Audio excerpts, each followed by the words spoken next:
Bonjour tout le monde. Le sujet qu'on va traiter aujourd'hui sera sur les porte-à-faux.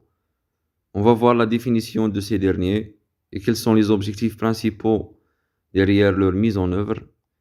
Et on va voir finalement quelles sont les normes et les calculs qu'il faut vérifier avant leur dimensionnement. Donc restez avec moi jusqu'à la fin de la vidéo et assurez-vous que vous êtes abonné sur la chaîne.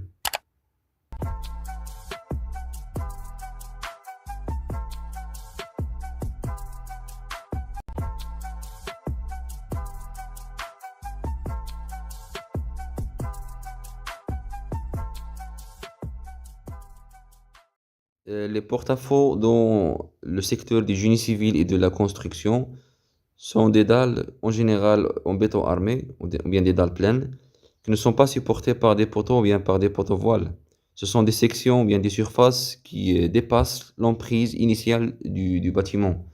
Les objectifs derrière leur mise en œuvre sont soit pour garantir un bon design architectural, ou bien pour augmenter la surface des étages supérieurs, ou bien surmontant le rez-de-chaussée, comme parfois ça peut être pour une raison ou bien pour une obligation technique.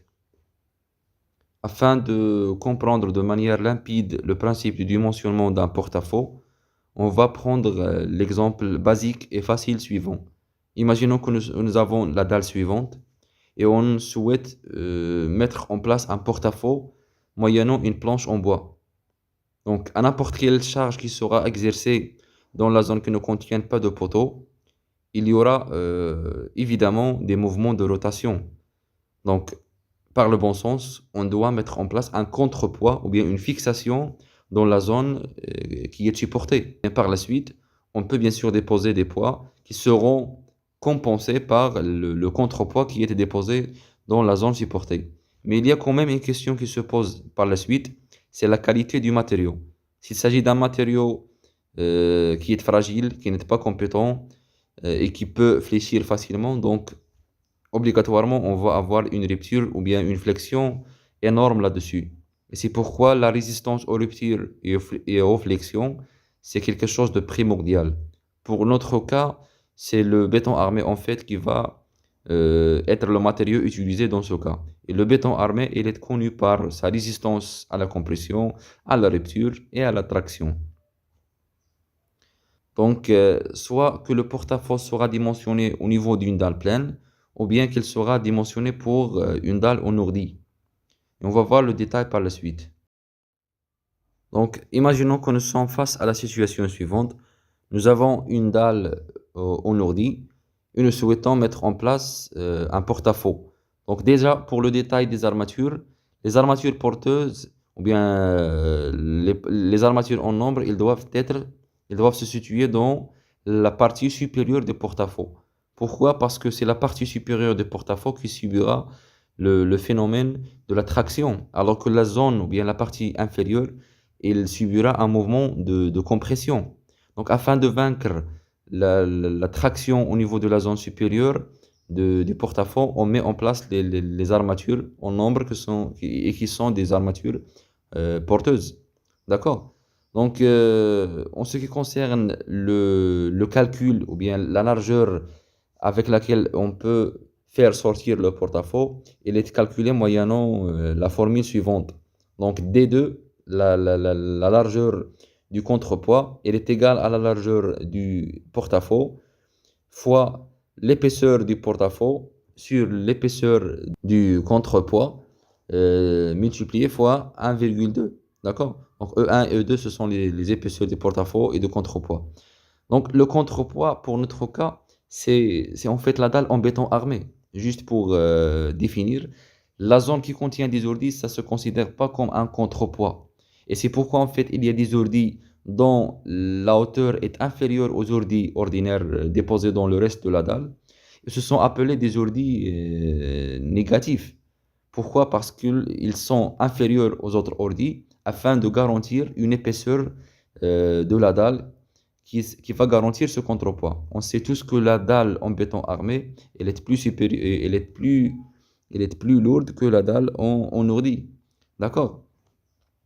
Donc parfois, si ça ne suffit pas, s'il s'agit de grandes charges qui seront appliquées sur le porte-à-faux, ou bien s'il s'agit d'un porte-à-faux tout simplement qui a une très grande largeur, donc ici on peut ne pas utiliser de manière complète les ordis au niveau de la zone du contrepoids et mettre en place tout simplement une dalle en béton armé, une dalle pleine soi-disant.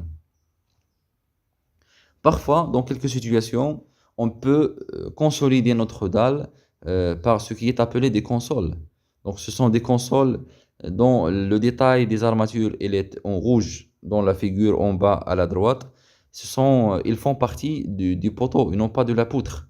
D'accord? Donc, ils sont comme une plateforme sur laquelle sera déposé le porte-à-faux et qui va aider le porte-à-faux à se maintenir. C'est-à-dire, plus le contrepoids qui est mis en place, les consoles peuvent aider le porte-à-faux à mieux répartir sa charge. Pour résumer, nous avons trois situations principales.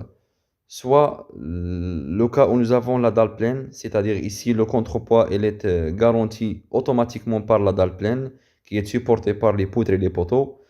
La deuxième situation, c'est la dalle en ordi, le premier cas. Le premier cas où nous avons un contrepoids garanti par une dalle semi-pleine, semi en ordi négatif. L'ordi négatif, en fait, c'est lui qui va nous laisser, nous libérer un vide. On va couler la dalle pleine ou bien le béton armé qui va être considéré comme le contrepoids pour le porte-à-faux. La troisième situation, c'est là où nous avons des ordis, une dalle en ordi, sauf qu'on ne met pas en place des ordis négatifs. C'est une dalle pleine de manière partielle et c'est elle qui va garantir le contrepoids. La différence entre le premier cas et le deuxième cas pour les dalles en ordi, c'est tout simplement la largeur du porte-à-faux. Lorsqu'il est très grand, il dépasse 1,20 m, 1,40 m. Donc en général, les ordis négatifs ne vont pas suffire pour mettre en place le contrepoids. Par contre, pour les largeurs les plus faibles ou bien les descentes de charge qui ne sont pas très importantes au niveau du porte-à-faux, donc en général, on peut procéder par une dalle en ordi négatif. D'accord? Et pour les consoles, en fait, ça peut s'utiliser pour toutes ces situations, sauf qu'il doit être validé et vérifié par l'architecte. Parfois, l'architecte peut refuser le fait de recourir aux consoles. Pourquoi? Parce que ça diminue l'aspect décoratif souhaité par la mise en place ou bien la mise en œuvre des porte-à-faux. Et du coup, c'est une solution qui est inéluctable. Dernièrement, on va parler de l'épaisseur du porte-à-faux en dalle pleine. Donc en fait, la règle, il dit que l'épaisseur du porte-à-faux, elle est égale au dixième de la largeur du porte-à-faux. Si nous avons, à titre d'exemple, 60 cm de la largeur du porte-à-faux, donc l'épaisseur de ce dernier, il sera de 7 cm. Donc voilà, c'est la fin de cette vidéo. J'espère que j'ai bien expliqué la notion ou bien le détail du porte-à-faux. Merci à vous, à une prochaine vidéo.